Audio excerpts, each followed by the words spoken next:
They're well named snow geese. Snow governs the rhythm of their lives. They can't nest on their Arctic breeding grounds until the snow retreats, usually in early June.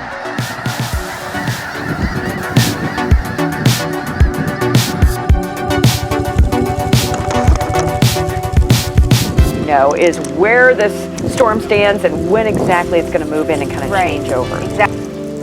We're expecting to see steady snow showers that also could be heavy at times, and with a little bit of a breeze could actually reduce visibility, so travel even tomorrow is going to be pretty dangerous out there.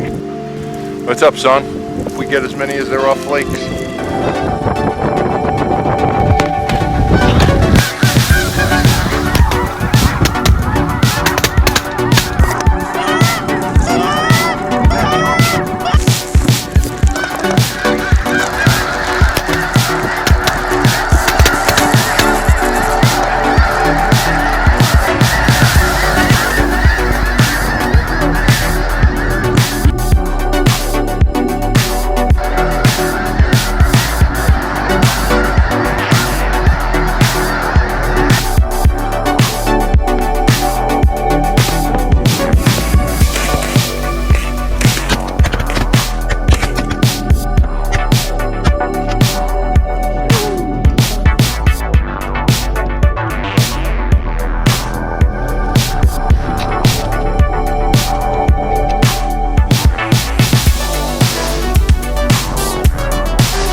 Whenever winter weather hits like this to our area, the Storm Track 5 weather app will keep you up to date with a live list of early dismissals like we're seeing today.